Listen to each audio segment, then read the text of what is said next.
Crouch Jump podcast time. You got your host this week is Rob again.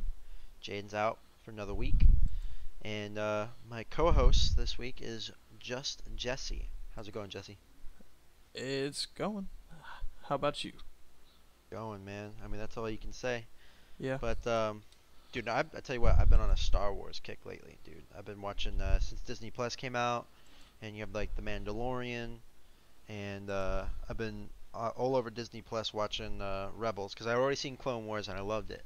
And so now I'd never seen Rebels, and I've just been marathoning through. I think I've gone through the first three seasons in like a week.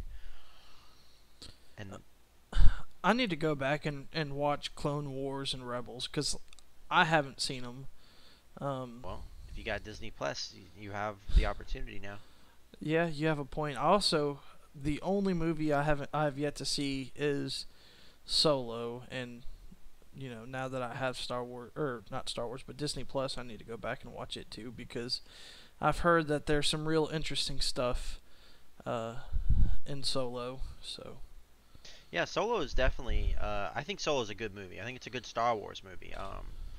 So it sucks it got the bad rap it did, and it kind of like stopped other movies from being made, which I think was rash because it's funny that they stopped making those side movies when the side movies were the good ones. It's the new trilogy that's bad. That's the stuff that people are hating on. But the side stuff, Rogue One was good, Solo was good. Um, so and then they just stopped making them. It's just like those are your good ones. so quick question: Do you think that uh,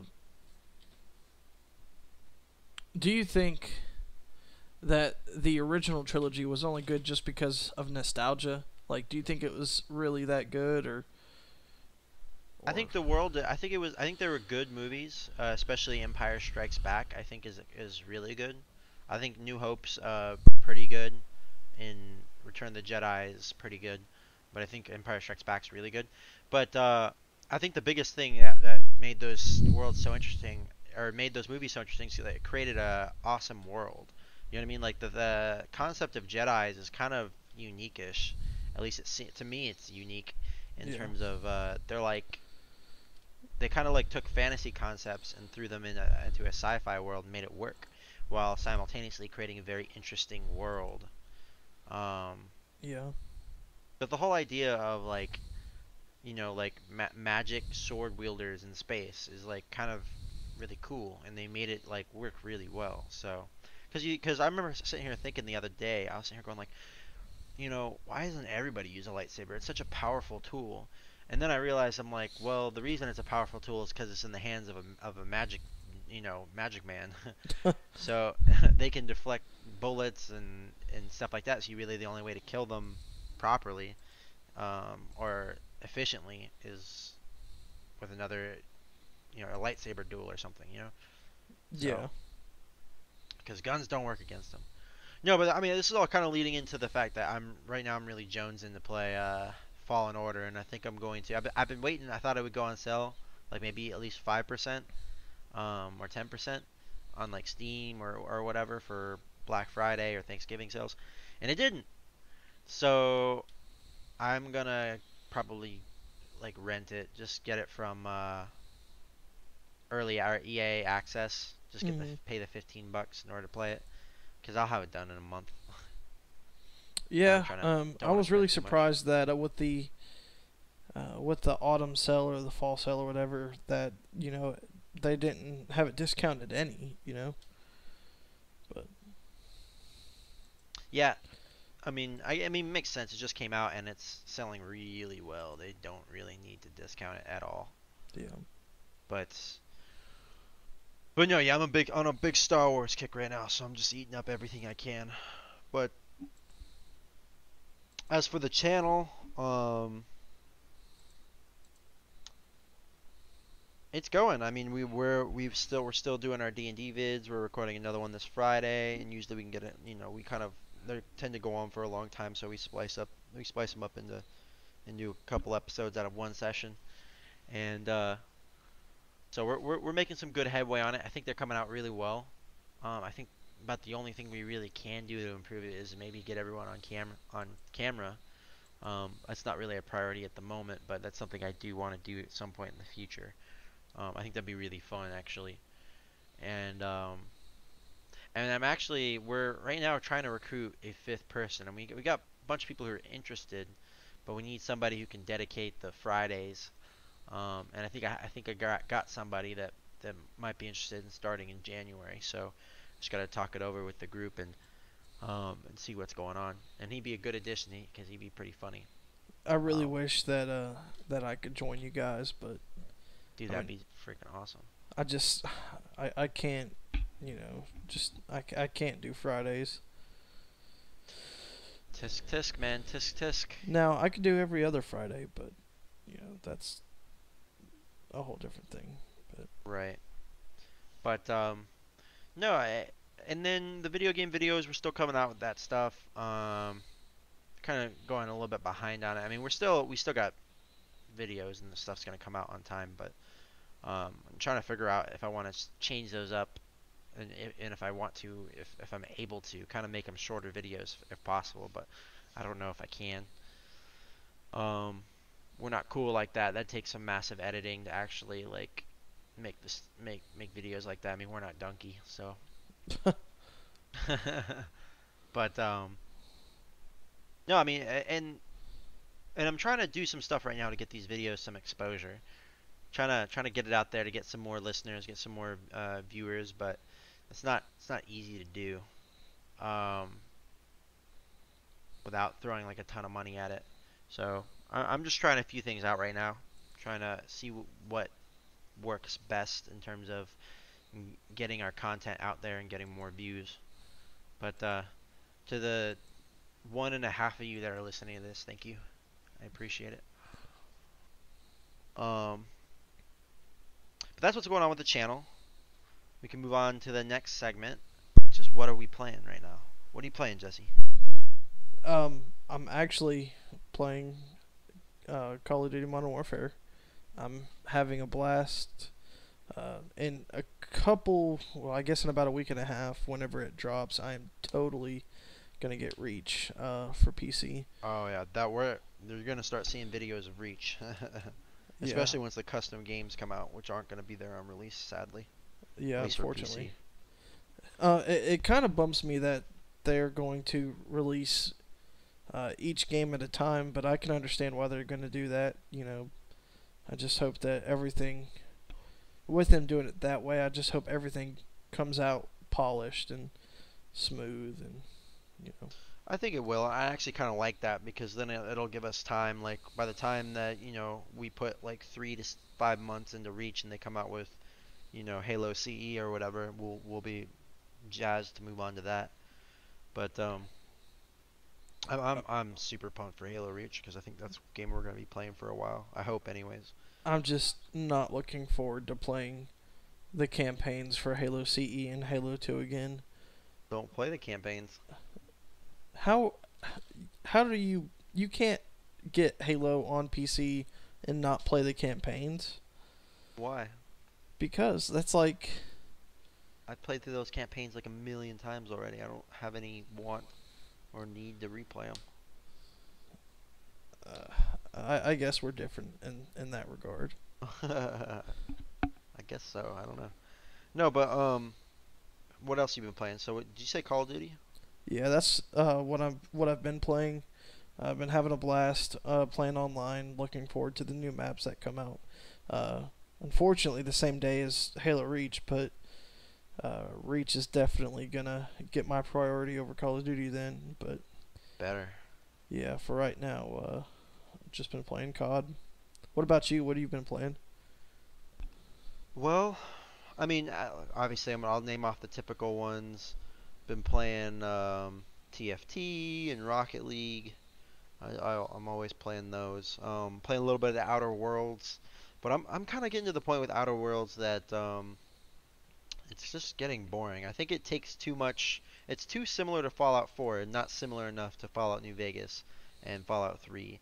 And that I feel like a lot of what I'm doing is like just fetch quests. You know, just go here and kill this, go here, kill that, go here, kill this. Like that's what Fallout 4 was. I mean, there's a lot of dialogue that's not bad, but it's not surrounding an interesting situation. You know, it's just all like kind of very mildly character driven stuff. I mean, there is some interesting situations, just like there's some in Fallout 4, but it's not consistent. When you're playing New Vegas and you're playing Fallout 3, you feel like every corner of the map, even if there's no side quest, you feel like there's something interesting that you're seeing or going on that you can read into. And Fallout New Vegas and 3 were amazing in that regard. And then Fallout 4 came out and it just got boring because it just felt like every quest was, oh, go to this building and kill everything inside and save this person or press this button or do this and do that. And it's, you know, any interesting situations were far and few between. And I feel like the same thing with the Outer Worlds. It's like I just feel like I'm spending way too much time shooting, and I'm sort of going like, why am I shooting?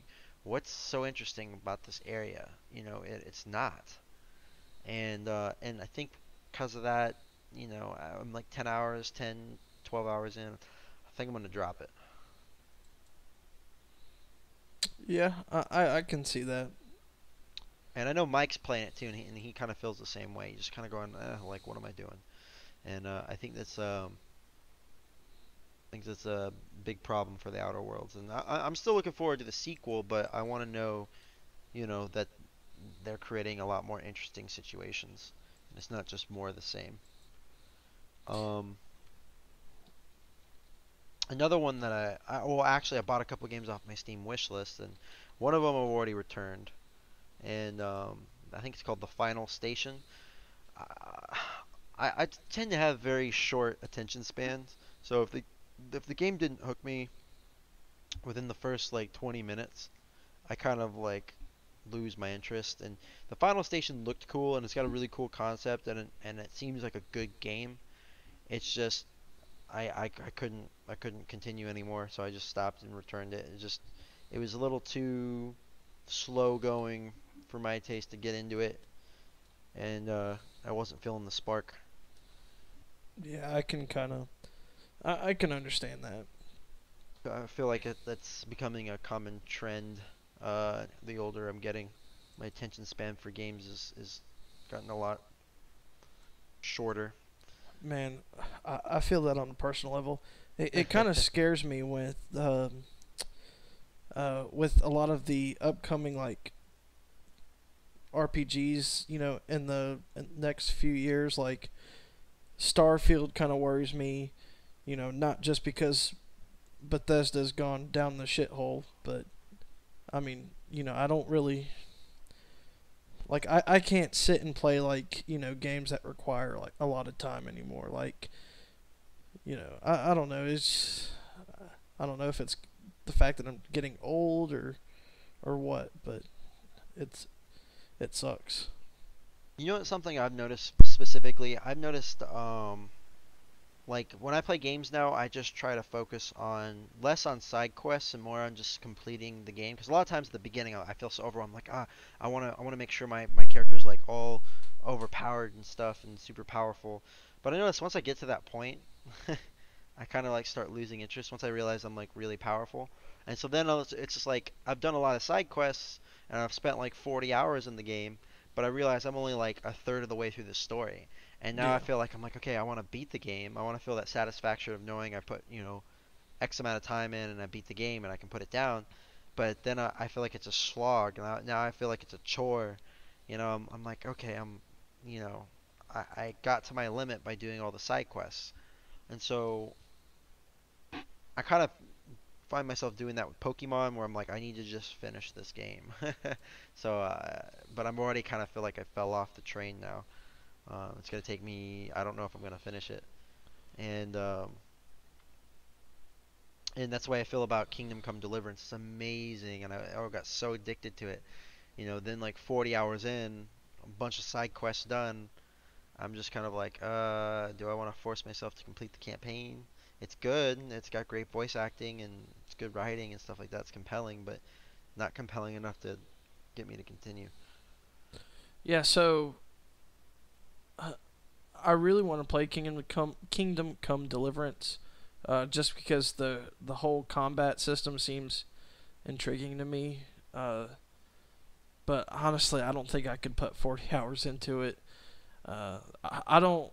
I don't think I would ever just drop out of a Pokemon game like that. But like Kingdom Come Deliverance, I want to play it, but I don't. If that makes any sense. Right.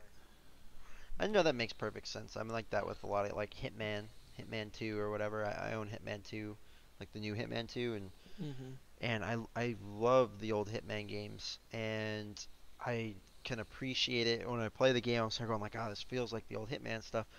But then I just don't have the drive. You know what I think it is?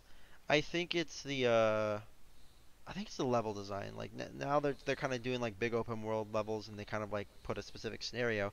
I liked it better when it was like each level, like in Hitman Blood Money, which was the best. Like each level was so unique and different, so fresh. Like Mhm. I specifically remember the level when you're in suburbia and there's like a birthday party going on and you got to kill the dad or something. And you can like dress up as the clown, this, that, and this. It was super cool. Like it was just a super cool level. And Blood Money had a lot of levels that were like that. Um, and that I think was the peak, and I think they should have stuck with. I think they should have stuck with that. Smaller levels that are more unique. So, I actually don't think that's the case with me. I don't know. I have been playing a lot of first-person shooters lately, just because, I can quickly hop on, get a couple games in, then Yep. hop off. But with like an in-depth RPG, like I don't know, not Skyrim, but Skyrim. Um, you know, if I'm in the middle of the quest, I'm not gonna want to hop off. I'm gonna want to finish that quest, and next thing I know, one quest could lead into completing 5 side quests, How it and works, man. yeah, but Oh, you just reminded me, dude. I Well, actually, I'm not done with. Let me finish with the games that I'm playing. So the other one is Tales of Maj'Al. I don't know, probably pronouncing that wrong. This is like it's on sale right now for like $3, but it's like this roguelike where it's like poor graphics. It's like 2D, but it's like super in depth. Your classes and all that stuff. I put about 40 minutes into it. It's like it's intriguing me right now. It hasn't hooked me, but it's intriguing me, and I definitely I'll put some more time into it to see if it gets better. But uh, it's only $3, so I'm not gonna return it or anything like that. But it's definitely interesting to check out. I'm not really sure how to describe it more than that, but for a second I thought it was gonna be one of the Tales games, which are really really good. But that's actually now that you mention that, it does start out as a Tales of, like literally Tales of, like you'd think they could get frickin' sued to change their frickin' name, well, because I Tales don't of is a know, but franchise. If Elder Scrolls can sue someone for using the fucking name Scrolls, you know, other people can sue them for Tales of. But yeah, I mean that's basically what I've been playing. And I think what I'm going to oh, what I'm super pumped for is Half-Life Alyx, and so part of that is I started looking into the new Valve Index, headset. And the reason I stopped with the VR before was mainly because the headset I think got like the first generation Oculus Rift, and the headset was just like the resolution was just so bad. It just wasn't really that great, and it's just kind of like I don't know. I was sitting here thinking I'm like, eh. It's only like you know how I gave you that phone headset or whatever, that phone VR. yeah. It's like literally maybe like one step above that. It's really nothing impressive. Like um so well, from what I'm hearing about the Valve Index is that the resolution is going to be really good, and it's going to look very crisp in comparison to the Oculus Rift, and that gets me excited. And the controllers are going to be cool, and really just to play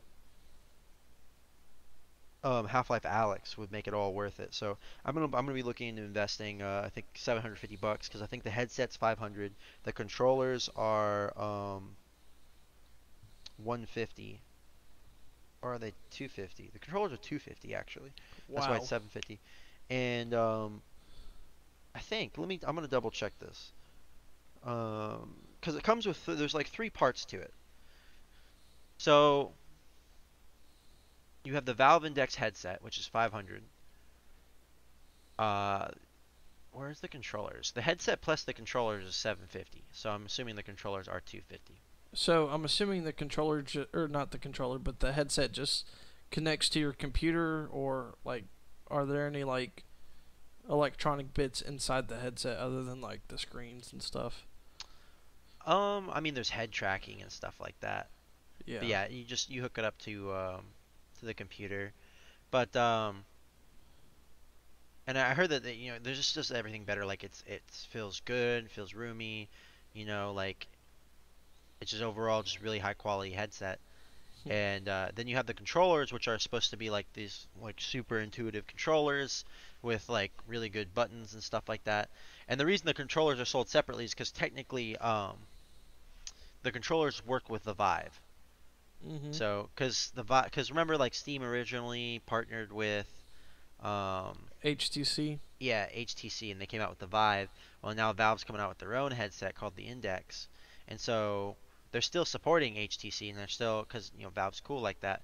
So their controllers they're coming out with technically can be used with both because the controllers I think are necessary. I think you kind of need these controllers to get the full experience of Half-Life Alyx, if not to be able to play it. Period. But so there's that, and then there's the base station, which I'm assuming I don't. I gotta look up exactly what the base station is, but the base station is. I think it's just to help track. I think it's just to perfect the tracking so that like in your room. Um, that's the gist I get from it. I could be wrong, but I'm trying to look these up. Exactly what do these base stations do? Room scale precision with lasers. The highest quality tracking has gotten even better with Base Station 2.0 featuring improved range, wider field of view, and support for up to 4 base stations in a single setup, creating a larger play area while reducing occlusion. So it's just to make your experience a lot more to reduce issues with tracking and stuff. Yeah. Um, you have more room to play with. So I don't really see that as a necessity. That can be acquired later on down the line. How much was the base station again?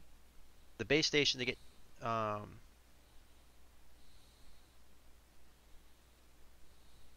I think one base station's 150 bucks, Okay, that's not bad. Um, and you can have up to 4 base stations. And that's why if you get a bundle, and actually the controllers are $280. But Jesus, man. to get a bundle though, you get the Vive, or not the Vive, the Index, the controllers, and 2 base stations for $1,000. And normally, if you bought them all separately, it would be what? Almost $1,200, something around that. Man, So, VR is still expensive. I would have well, thought by now, it would have gone down some, but I mean, it has like I'm pretty sure you can get. I know Oculus is kind of doing their own like standalone VR headsets or whatever, that you don't need a computer for. mm-hmm. I think it's called the Oculus Quest, and that's like 400 bucks. Yikes. But it's its own standalone headset. You don't need a computer, so there's no wires. Um, Granted, I mean you can't expect the quality to be like amazing, and it's probably mostly play. I don't know if like games like Skyrim. Well, Skyrim can't be that large, I don't think. Yeah, but no PC, no wires. So I mean, Oculus Quest is pretty cool. Ooh, there's a Star Wars VR game, but that's what I want. That's what I'm gonna see. Maybe when I get my taxes back, I'll use that to get the Valve Index. Question is, should I get a Valve Index or should I get a tattoo? Dun dun dun. I'm gonna get the Valve Index. Who am I kidding? Did So you say a tattoo or the Valve Index? yeah, What would you get a tattoo of? be like a Nordic chains and it looks kind of like hieroglyphs. It's like a half sleeve, and within the Nordic chains, there's like hieroglyphs, and the hieroglyphs are of like important things to me. Like maybe there'll be like the Rocky Mountains, and as part of one of the hieroglyphs, and then like palm trees as part of another, and it kind of reflect Colorado and Florida. And then maybe another hieroglyph there'll be like a bucking bronco. I don't know. That's so dumb. Fuck you. I think it's awesome.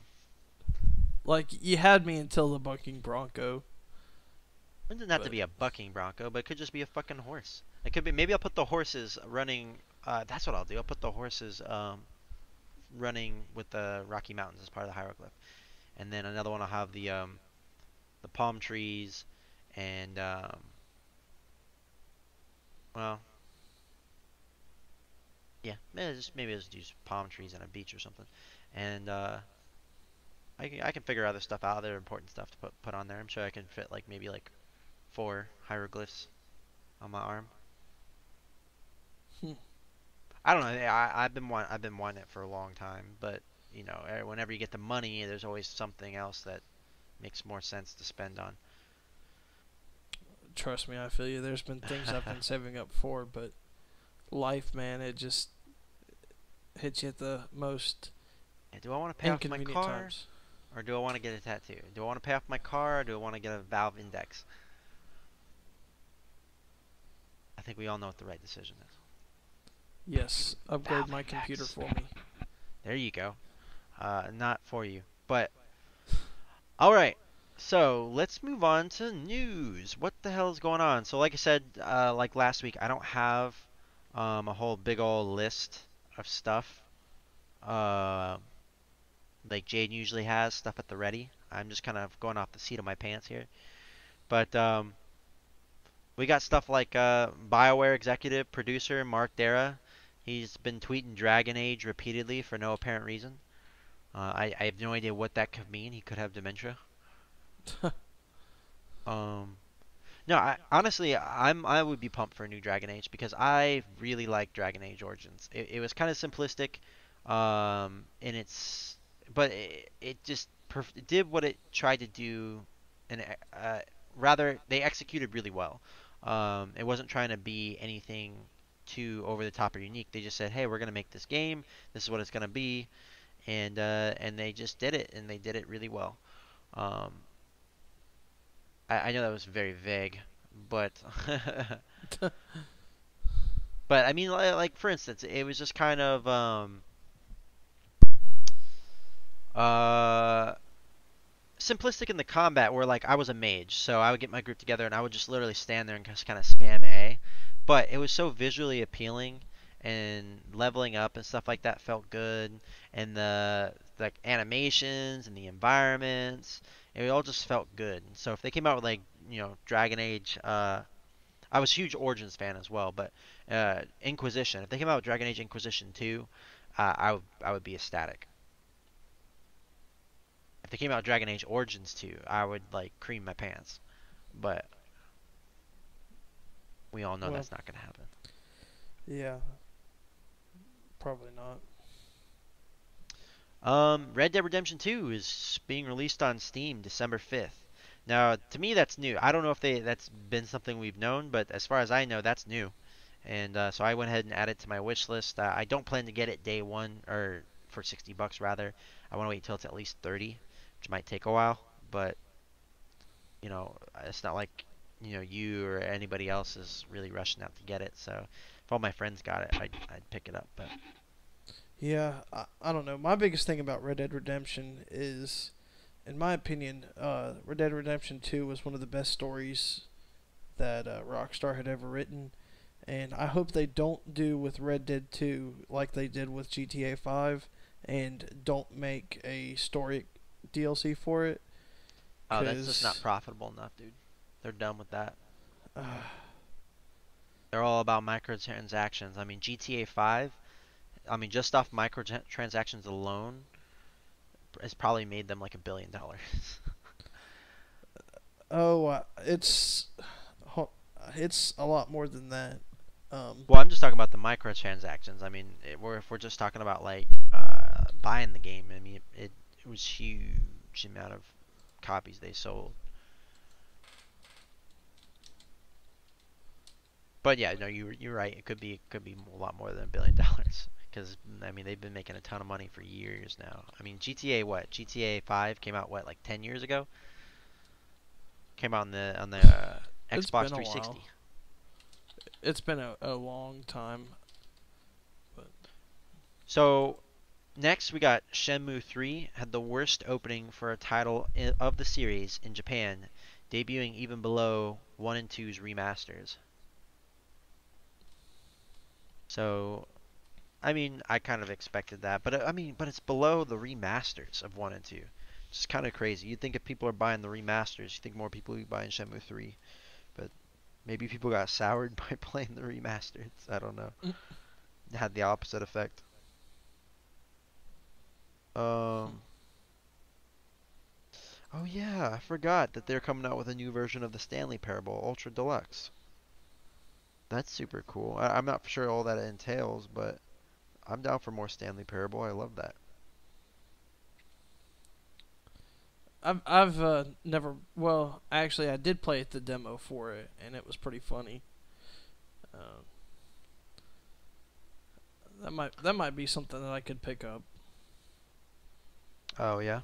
I think Yeah. it's I want to say it's a free update for people who already have it. So, but I could be wrong there.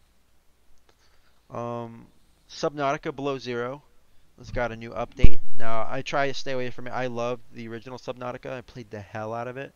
Had a great story, and great world. So I'm really pumped for Subnautica Below Zero. But apparently, and so I try not to read any of the spoilers or any of the updates because I want to experience it after it comes out, not during this early access BS. But from what I heard, they're scrapping the current story that they have in there and they're redoing it. So I mean they're For keeping all the other stuff. They're just scrapping the story elements. huh? And apparently there's NPCs in the game. Like kind of a big theme of the first game was seclusion, and I guess that's not really going to be the case for this one. Because like if I'm correct, there's NPCs, so there's like other non-playable characters in the game that you can meet up with. You have like a ship that like orbits the planet or something like that, and you can get drops from them and stuff. So it's definitely gonna have a different feel, which will be interesting. I don't I know if wonder I if like that, but I wonder if they added any new Leviathans into the game. oh yeah, they had to. That's one of the things I'm hoping. I'm hoping that they spent a lot of time making like doubling, if not tripling, the amount of unique, dangerous wildlife that are in the game. Because that was one of the things that disappointed me a little bit about the original Subnautica was they didn't have an they didn't have enough variety in the dangerous wildlife. You know, like there was like 6 leviathans or 7 leviathans that would eat you, and they're all very similar to each other. And then you had like Well, a couple of kind of like mid-grade baddies, like maybe 3. so the Reaper Leviathans, I don't think there was like a set amount of them. I think there was just certain spots where they spawned. Well, yeah, but I'm talking about unique. Like, yeah, they had certain spawn points. They spawned in certain biomes and stuff. But I'm talking about uniquely different ones. You know what I mean? Yeah. Well, I mean, I think overall there were only three types, weren't there? The Reaper, the Ghost, and the Emperor Leviathans. Right, exactly. That's what I'm saying. There should have been a lot Oh more, yeah. in my opinion. Because Yeah. that was the whole point of Subnautica was the fear of the unknown. Once you've seen like a couple of the enemies, you've seen all of the enemies. Yeah. Um, oh, there's a Humble Sonic bundle. I didn't know that. Is that still going on? What does this come with? Sonic Adventure 2, Sonic Adventure 2 Battle DLC, Sonic 3 and Knuckles, Sonic Adventure DX, Sonic the Hedgehog 4 Episode 1, and Sonic CD, and a bunch of other ones. I'm not gonna name them all because actually there's a lot in here that I didn't realize. Um, I've heard Sonic Mania is actually really good. So that's I guess one of the newer Sonics. Sonic Mania I've heard is actually like damn good. Like it's a classic Sonic good. Um, Hmm.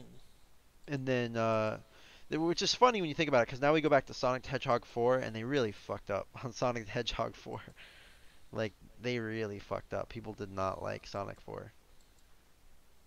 How do you go and I just don't understand how you just consistently make bad decisions with the Sonic franchise. That's why Sonic Mania is pretty surprising.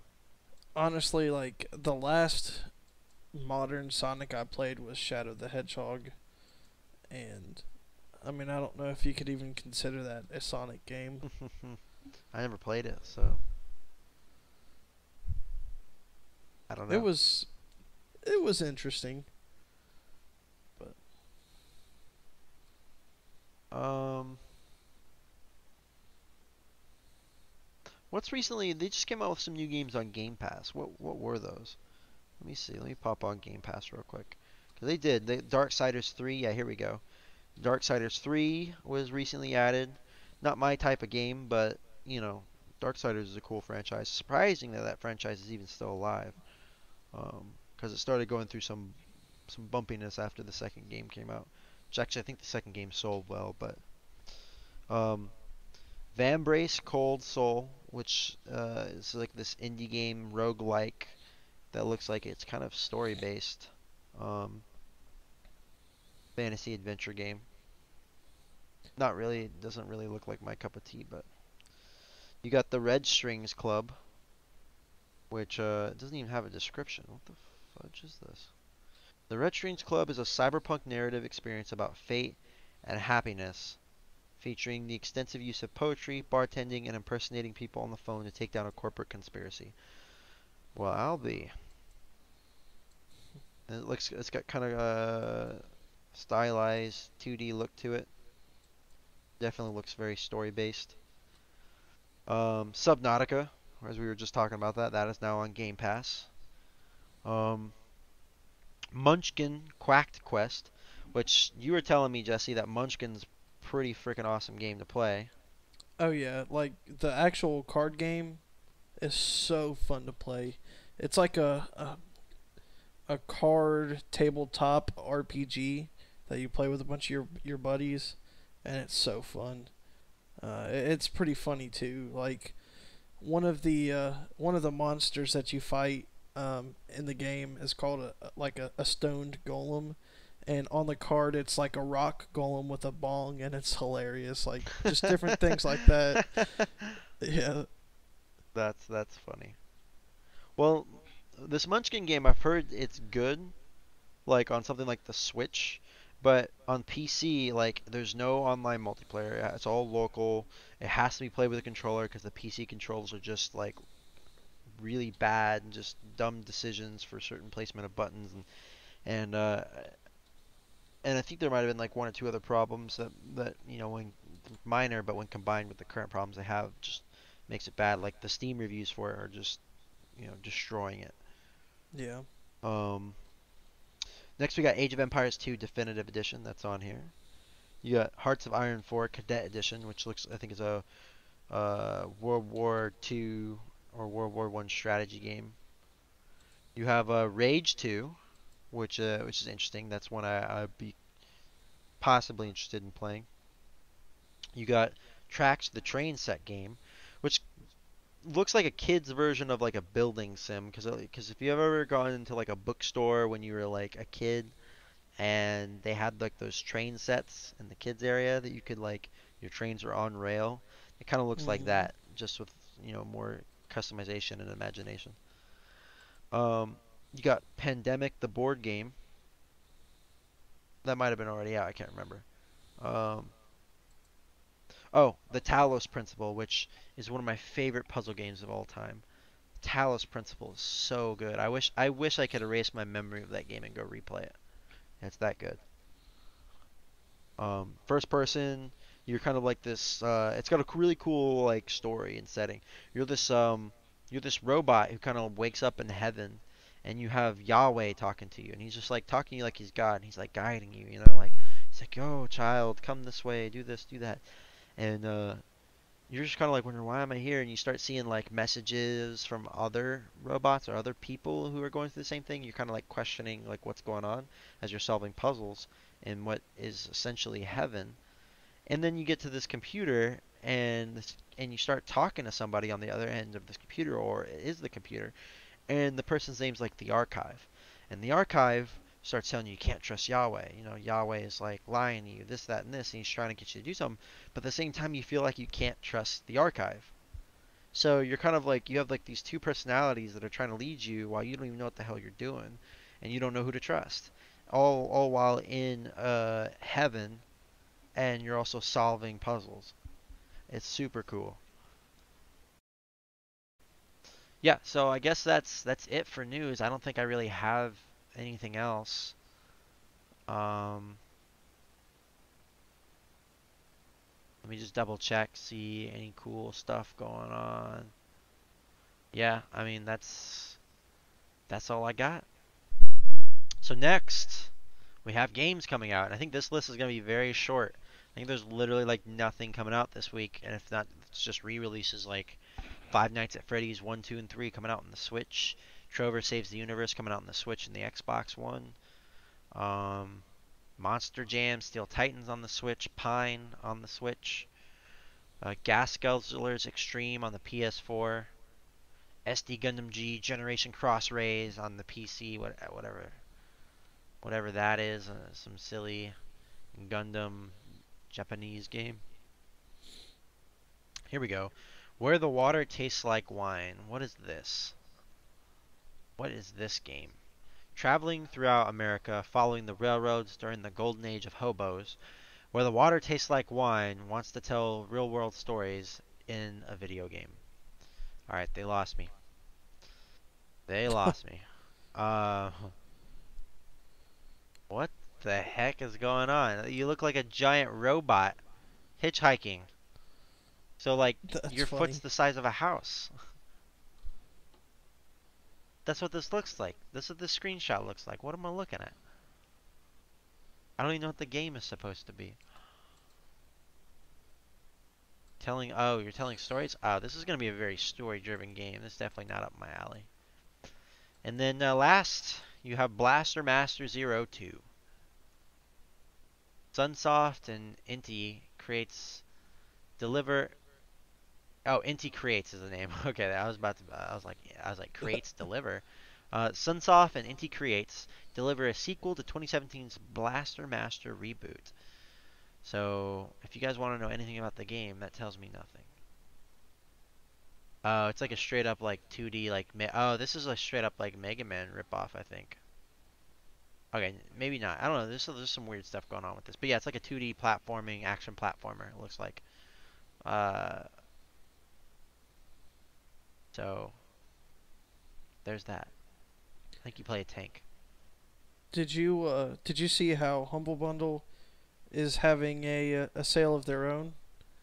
Yeah, Like, they always have sales of their own.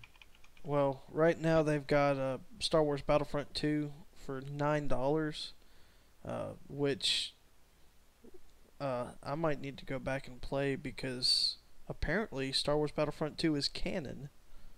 Yeah, I mean, does he even have a story though? From what I've heard, it's actually a pretty good story. Huh. Yeah, because from what I've heard, without any major spoilers, you essentially play as a pilot who like defected from the Empire and is now joining with the rebels. So Okay. Yeah, yeah, you're making me want. Well, here's the thing: is it's funny you say that because I actually downloaded Star Wars Battlefront 2 today, because I have EA access for a month, so I figure I'm like, I could pull out some Battlefront 2 and see how it is. Because I didn't play them because I was like, I guess I begrudgingly didn't play them because they weren't like the old Battlefront games, which were cool, yeah. and they kind of cut corners on certain things. But now I kind of want to go and actually play it for real this time. Well, from what I've heard, they've actually, especially with Battlefront 2, they've gone through and fixed a lot of the issues, and now it's like a really good game. So that's even more incentive for me to want to buy it. So Yeah, man. I mean, if we'll see how I'll buy it if it's that good. If it's a game I can see us playing consistently, then I'll definitely throw $10 at it. And I'm on a big Star Wars kick right now, so I'll probably end up like playing with one hand and doing something else with the other while I'm playing. So I'm guessing it's also playing. yeah, double trouble, baby. Anyways, so um, so I mean that's all I got. Is there anything you want to add, Jesse? No, that pretty much covers it. Steam sales going on, so Steam sale, Humble Bundle, everyone's doing sales right now. So get your game on, boys. Peace. Later.